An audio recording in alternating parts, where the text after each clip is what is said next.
Amin. Selamat datang kembali di ibadah hari Minggu Every Nation Serpong. Aku berdoa kita semua sehat di masa liburan ini. Enak ya saudara, jalanan udah sepi, kotanya udah sepi, Jakarta finally livable gitu ya. Dan saya lihat berita-berita tol Trans Jawa macetnya minta ampun. Kami juga ada keluarga dari Surabaya juga, our family, Manda punya family ada di sini. Ada ibunya, ada Caca, ada Ive juga, welcome here.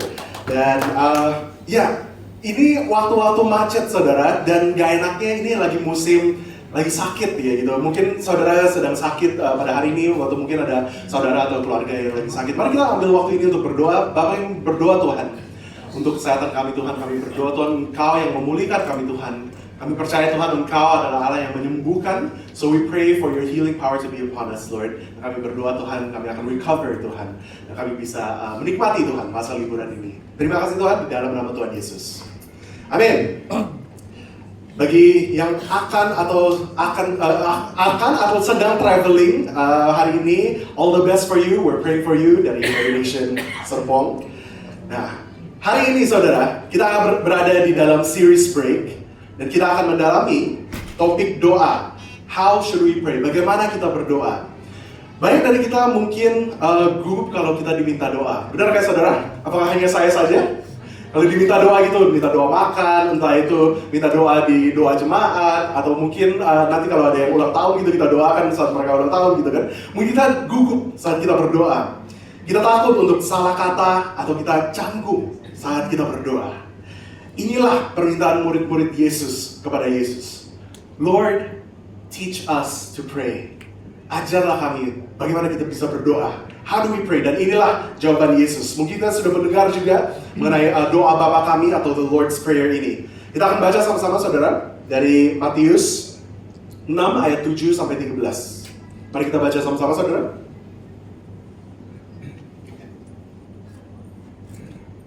Oke. Lagi pula, dalam doamu itu, janganlah kamu bertele-tele seperti kebiasaan orang yang tidak mengenal Allah. Mereka menyangka bahwa karena banyaknya kata-kata, Tuhannya akan dikabulkan. Jadi janganlah kamu seperti mereka, karena Bapamu mengetahui apa yang kamu butuhkan sebelum kamu minta kepadanya. Karena itu, berdoalah demikian, Bapa kami yang di surga, dikuduskanlah namamu. Datanglah kerajaanmu, jadilah kehendakmu di bumi seperti di surga. Berikanlah kami pada hari ini makanan kami secukupnya. Boleh tolong dibantu aja, Mona? Agak susah ya. Oke. Dan ampunilah kami akan kesalahan kami, seperti kami juga mengampuni orang yang bersalah kepada kami. Dan janganlah membawa kami ke dalam pencobaan, tetapi lepaskanlah kami dari yang jahat. Karena Engkaulah yang mempunyai kerajaan, kuasa, dan kemuliaan sampai selama-lamanya. Amin. Demikianlah firman Tuhan. Saudara, kita sudah mengetahui doa Bapa kami ini. Mungkin kita sudah pelajari di sekolah, kita sudah menghafalkan. Tetapi Yesus tidak bermaksud untuk doa Bapa kami ini untuk menjadi sebuah template, untuk menjadi sebuah pembacaan yang kita hanya menghafalkan saja, tetapi kita tidak tahu maknanya. Apa yang Yesus ingin menyampaikan bagi murid-muridnya adalah the attitude of prayer. Boleh ditolong aja ya, Mora? Thank you. The attitude of prayer, sikapnya, bagaimana kita bisa berdoa, dan apa fokusnya kita saat kita berdoa. Dan ini sangat sederhana, saudara. The focus is up, in, and out. Katakan up, in, out. Fokus terhadap yang di atas, fokus terhadap yang di dalam, dan fokus terhadap yang keluar. Yang pertama, fokus up, the attitude of prayer. Fokus up. Kita lihat di ayat 7, saudara. Bapa kami, lagi pula dalam doamu, itu janganlah kamu bertele-tele, seperti kebiasaan orang yang tidak mengenal Allah. Kembali lagi, saudara, doa Bapa kami ini memang sudah menjadi staple, sudah menjadi bagian dari kehidupan orang Kristen. Kita sudah mendengarnya, kita sudah mengetahui, kita sudah menghafalkannya. Kalau di sekolah biasanya kita harus menghafalkan untuk ujian gitu ya, untuk Bible test atau apapun itu. Doa Bapa kami ini kita sudah menghafalkan itu. Dan tidak ada salahnya saudara kalau kita menghafalkan ini kata berkata. Kita tidak ada masalah kalau kita memorize ini verbatim. Tapi Yesus sendiri tidak bermaksud doa ini untuk menjadi template, sehingga kita kehilangan makna dari doa, dari apa yang Yesus ingin menyampaikan bagi kita sebagai murid-muridnya. Di ayat 7 dikatakan, jangan bertele-tele, janganlah kamu bertele-tele. Ini mungkin good news bagi orang-orang yang ogah-ogahan gitu ya kalau berdoa. Kita nggak usah bertele-tele, kita nggak usah katanya terlalu banyak, singkat, padat, jelas gitu. Kalau kita lagi doa makan, apalagi kita doa sama Mitchell, kita doanya ya, Lord Jesus, thank you for this food, bless this food in Jesus name, amen. Gitu. Singkat, padat, jelas. Kalau kata orang lain mungkin itu doa orang lapar gitu ya. Dan tetapi di dalam doa ini, apa yang Yesus katakan adalah, we don't need to be eloquent. Kita tidak perlu kata-kata atau kalimat-kalimat doa yang berbunga-bunga gitu. Kita tidak perlu pakai jargon-jargon kekristenan yang orang lain mungkin tidak mengerti. Dikatakan di bahasa Inggrisnya empty phrases, di bahasa aslinya dikatakan vain repetitions. Kata-kata yang diulang-ulang berkali-kali tetapi tidak ada isinya. Vain repetitions. Saudara bisa melihat paradoksnya, saudara. Yesus memberikan doa Bapa kami ini kepada murid-muridnya, dan doa Bapa kami, kita di zaman modern ini, kita menjadikan ini menjadi pembacaan. Kita menjadikan ini menjadi sebuah hafalan saja. Doa Bapa kami sudah menjadi sebuah recitation. Bukankah ini yang Yesus bermaksud saat dia mengatakan, janganlah bertele-tele. Do not heap up empty phrases. Dan Tuhan Yesus mengatakan bahwa inilah doa orang-orang yang tidak mengenal Allah. Tidak ada relationship-nya, tidak ada hubungannya dengan Tuhan. Seperti kita mau nge-DM gitu. Kita sini pernah WA, entah itu bos kantor atau potential client gitu ya. Saat kita WA mereka, pasti kita kan liatin kalimatnya berulang-ulang kali, mungkin 5 menit gitu kita cek, aduh ini WA-nya bener gak ya? Ini sopan gak ya? Coba bandingkan itu, kita WA bos kantor atau dosen atau mungkin ya potential client gitu. Kita kontras itu dengan kita WA saudara kita, kakak atau adik atau teman baik atau sahabat kita. Pasti beda, tone-nya pasti beda, caranya juga pasti beda. Minggu kemarin kita ada kesempatan untuk hosting Pastor Jun. Ini pertama kali we're hosting as a family, saya, Manda, dan Michi. Kita hosting Pastor Jun as Gosar. Kalau saudara tidak tahu juga, Pastor Jun ini dia adalah dosen S2 saya. Dan dia 40 tahun ya berpengalaman di dalam pelayanan ini. Dan ini pertama kali kita hosting, we feel such an adult gitu. Kita hosting orang yang jauh lebih tua dari kita sendiri gitu. Tanpa orang tua, tanpa Pastor Agus, tanpa orang-orang yang bisa menemani kita itu. Kita nyampe di hotel lobby-nya, saya mau WA dia untuk janjian. Pastor, we're already in the lobby. Lama banget. Saya mikirkan, ini kalimatnya benar nggak ya? Ini kalimatnya akan menyinggung dia nggak ya? Atau ini kalimatnya sopan atau enggak ya? Itulah saya merasa nervousnya di situ. Ya namanya manusia gitu ya. Ini rasa nervousnya seperti itu. Dan inilah yang Yesus katakan, saat kita berbicara dengan Tuhan, saat kita berdoa kepada Tuhan, jangan kita bertele-tele seperti kita tidak mengenal Tuhan.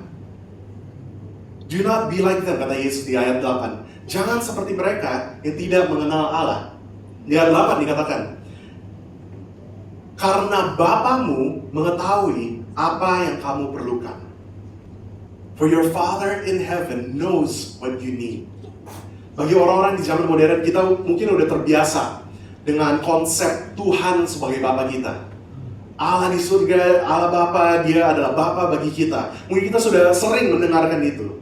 Tapi bagi orang-orang yang di zaman Yesus, saat Yesus mengatakan ini sangat konsep yang sangat revolutionary. Ini konsep yang sangat mengagumkan bagi mereka. Tuhan, Allah, makhluk ilahi ini, dia bisa menjadi Bapa kita. Allah bukan hanya makhluk ilahi yang jauh dari ciptaannya, saudara. Bagi yang percaya kepadanya, kita diadopsi menjadi anak-anaknya. Saudara, kita jangan salah paham. Tidak semua orang adalah dipanggil sebagai anak-anak Tuhan. Not everyone is a child of God. Enggak semua dapat memanggil Allah Bapa. Benar, He is the Father of creation. Dia adalah Bapa atas segala ciptaannya. Tapi itu sebuah konsep sebagai ya Tuhan yang menciptakan segalanya. Tetapi karena dosa, kita sebagai manusia, kita memisahkan diri kita dengan Tuhan. Dan bagaimana kita dapat memanggil Tuhan sebagai Allah kita lagi adalah melalui anaknya Yesus Kristus yang mengorbankan dirinya bagi kita agar kita dapat rekonsiliasi dengan Tuhan. Yes, Dia mencipta dunia. Dan inilah privilege kita atau hak istimewa kita sebagai orang-orang yang percaya kepada Yesus, orang-orang yang percaya kepada Tuhan, untuk memanggil Dia sebagai Bapa kita. Di ayat 9 dan 10 dikatakan, karena itu berdoalah demikian. Bapa kami yang di surga, dikuduskanlah namamu. Datanglah kerajaanmu, jadilah kehendakmu di bumi seperti di surga. Saat kita berdoa, kita mengakui dan kita memuji Tuhan. When we pray, we're praising God. We're worshiping God. Dikuduskanlah namamu. Your will be done. Bukan kehendakku, namun kehendakmu terjadi di bumi seperti di surga. Fokus utama doa adalah kepada Tuhan. The main focus of prayer is towards God. Kita berdoa untuk terkonek dengan Allah Bapa. Yes, Dia tahu apa yang kita butuhkan. Mungkin ada beberapa yang bisa bertanya, loh, kalau Tuhan sudah mengetahui, kalau Bapa di surga sudah mengetahui apa yang kita butuhkan, ngapain kita berdoa? Inilah, jangan kita salah paham bahwa doa ini adalah tindakan kita untuk mempengaruhi Tuhan untuk menjawab kita. Doa bukan sesuatu yang kita ingin persuade Tuhan untuk jawab doa kita, untuk dengar permintaan kita. Doa adalah respons kita kepada Tuhan untuk komunikasi dengan Dia, untuk align our hearts with God. Itulah yang terjadi saat kita berdoa. Yes, Dia tahu kebutuhan kita. Dan saat kita berdoa, we are communicating with God. Hubungan kita dengan Tuhan dibangun melalui doa.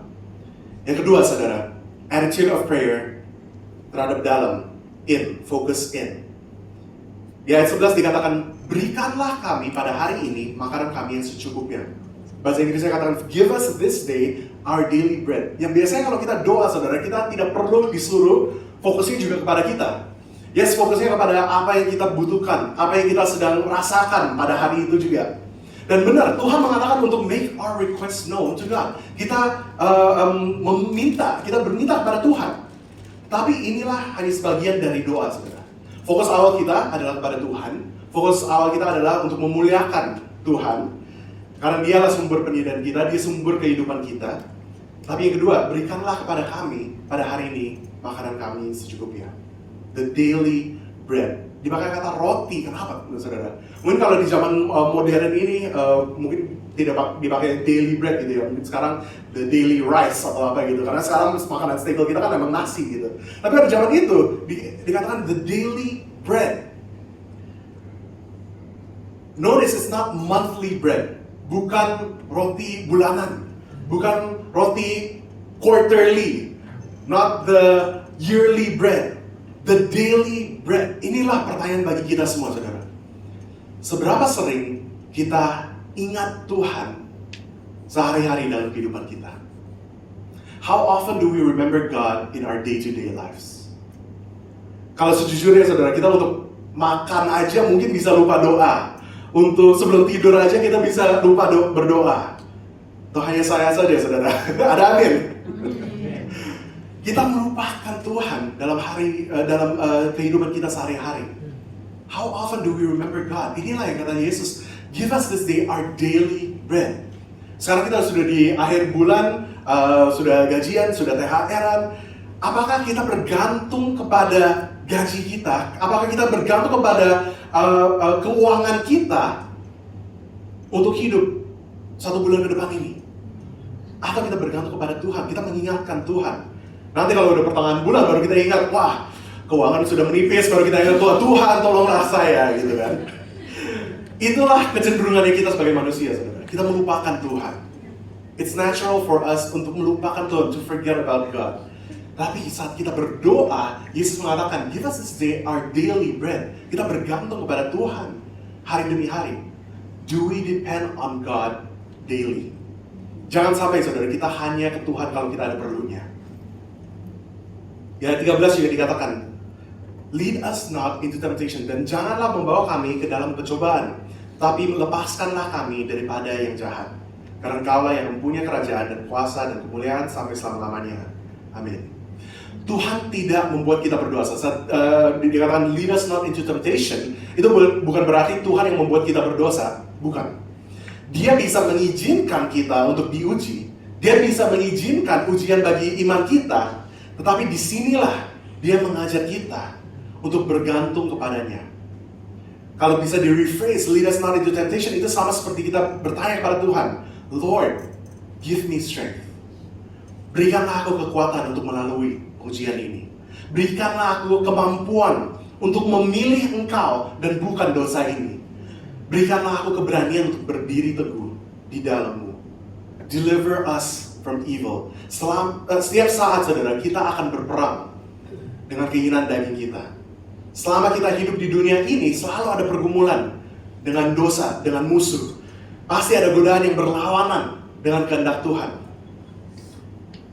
Solusinya bukan untuk kita lebih religious, bukan untuk kita lebih agamawi lagi, bukan untuk kita lebih spiritual lagi. Solusinya adalah anugerah Tuhan.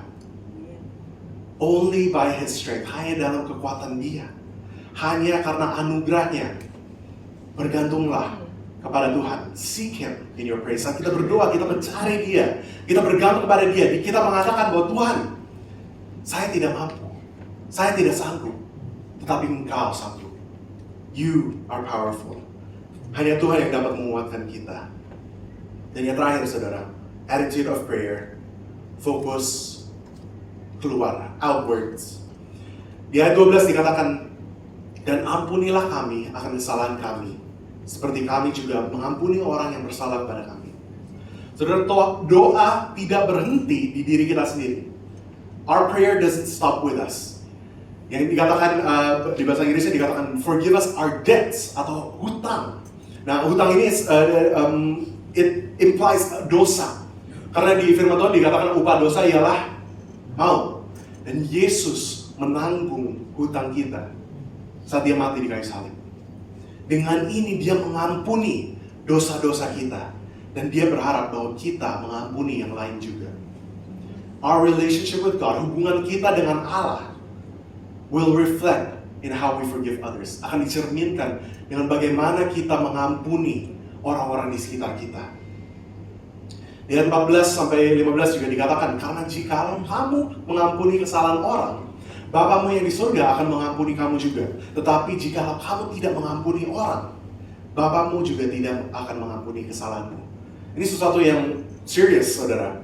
Dalam hubungan kita dengan Tuhan, tidak ada ruangan untuk kepahitan. Ini bukan berarti kita polos saja ya saudara, ya orang menyakiti kita membiarkan dia untuk terus menyakiti kita. Ini bukan panggilan untuk kita hanya melepaskan all consciousness gitu, bukan saudara. Ini bukan berarti kita polos, tetapi when we forgive, we don't be naive. Kita bukan hanya polos saja. Saat kita forgive and forget, apa yang dimaksud saat Tuhan mengatakan untuk mengampuni dan melupakan? Tuhan adalah Tuhan yang omniscient. Tuhan adalah Tuhan yang mengetahui segalanya. Yang sudah pasti Tuhan tidak melupakan apa yang kita lakukan. Iya nggak saudara? Saat orang lain menyakiti kita, kita tidak akan melupakan kejadian itu. Kita tidak melupakan apa yang orang lain itu melakukan bagi kita. Tetapi Tuhan mengatakan melupakan dosa, itu berarti He forgets the pain of the sin. Dia melupakan sakitnya itu, lukanya itu. It's no longer a wound, it's no longer sesuatu yang menyakitkan. Oh death, where is your sting? Saat Tuhan mengampuni kita, Dia melepaskan pengampunan itu. And the sin, or the power of sin, the kuasa dosa, sudah tidak ada lagi. Dan saat kita mengampuni, kita mungkin tidak akan melupakan kejadian itu, saudara. Tetapi kita bisa melupakan luka yang disebabkan oleh kejadian itu. Pemulihan kita ada dalam pengampunan yang Tuhan berikan. Dia menyembuhkan hati kita saat kita menerima pengampunannya. Dan Dia mengampuni kita agar kita dapat mengampuni orang-orang di sekitar kita. The attitude of prayer. Up, in, and out. Saat kita berdoa, fokus kita pada Allah Bapa di surga. Fokus utama kita saat kita berdoa adalah Allah Bapa di surga. Fokus kedua kita adalah kita bergantung pada Tuhan. Saat kita berdoa, kita bergantung kepada Tuhan. We depend on God untuk kebutuhan kita sehari-hari. Kalau kita tidak di dalam Tuhan, apart from God, we have nothing. Apart from God, kita tidak bisa, kita tidak mampu, kita tidak sanggup melakukan apapun. And out, setiap kali kita berdoa, kita juga fokus pada orang lain. Saya menutupi dengan ini, saudara. When should we pray? Kapan baiknya kita berdoa? 24/7. Inilah yang Tuhan katakan mengenai pray day and night. Pagi dan malam berdoa. The attitude of prayer, sikap doa ini harus menjadi lifestyle di seorang Kristen. The attitude of prayer should be in every single moment of a Christian's life. Bukan hanya sewaktu kita saat teduh, bukan hanya saat kita personal devotion, bukan hanya saat kita berkumpul di ibadah hari Minggu atau di doa jemaat hari Jumat. Bukan, saudara. The attitude of prayer is 24/7. Di hari Jumat kemarin, Tante Ani sharing tentang doa, bagaimana dia berdoa, bukan hanya saat di kamar, bukan hanya saat datang ke gereja gitu, tetapi saat dia cuci piring, saat dia nyetirin anak-anak ke sekolah, dia berdoa. That's the attitude of prayer. 24/7, bukan hanya dalam ibadah. Inilah yang dimaksud, saudara, untuk berdoa pagi dan malam. Our attitude of prayer should be in every single moment. Seberapa sering kita mengingatkan Tuhan dalam kehidupan kita? Saudara, mari kita melihat bagaimana perspektif kita, bagaimana pandangan kita terhadap masalah-masalah kita, terhadap orang lain di sekitar kita, terhadap semua situasi dalam hidup kita berubah saat kita mempunyai attitude of prayer ini. Saat kita menjadikan doa menjadi lifestyle kita. Bukan yang bertele-tele, bukan yang hanya dengan kata-kata atau kalimat-kalimat yang berbunga-bunga, bukan, saudara. Saat kita connect dengan Tuhan, God, you are everywhere. Tuhan terus ada dan Tuhan terus bersedia untuk mendengar kita. Apakah kita ingin melibatkan Tuhan dalam kehidupan kita sehari-hari? Do we include God in our decisions? Apakah kita melibatkan Tuhan di dalam keputusan-keputusan yang kita ambil? Apakah kita melibatkan Tuhan dalam pergumulan-pergumulan kita? Atau Tuhan hanya menjadi last resort saja? Mari kita melihat bagaimana perspektif kita diubahkan karena lifestyle doa ini. Karena kita menjadikan doa menjadi lifestyle. Mari kita berdoa. Tuhan, kami mengucap syukur, Tuhan. Engkau adalah Allah yang ingin terlibat di dalam hidup kita. That you are the God who wants to play a part in our lives. Engkau adalah Tuhan yang ingin berperan di dalam kehidupan kita. Engkau bukan Tuhan yang jauh dari ciptaannya. Engkau bukanlah Tuhan yang hanya melihat dari surga saat kita bergumul, saat kita menderita di bumi ini. But you are the God who is willing. Engkau adalah Tuhan yang turun ke bumi ini. You are the God who wants to get his hands dirty untuk berbaur dengan manusia-manusia yang berdosa ini, yang celaka ini. You are the God who wants to be a part of our lives. Engkau adalah Tuhan yang personal. Terima kasih, Tuhan, untuk kasih-Mu. Terima kasih, Tuhan, Engkau bersedia untuk mendengar kami saat kami berdoa. God, we thank you for your love. Terima kasih, Tuhan, untuk kebaikan-Mu, Tuhan. Respons kami pada hari ini, Tuhan, bukan untuk lebih agamawi lagi, bukan untuk menjadi lebih spiritual lagi, tapi respons kami, Tuhan, adalah untuk menerima,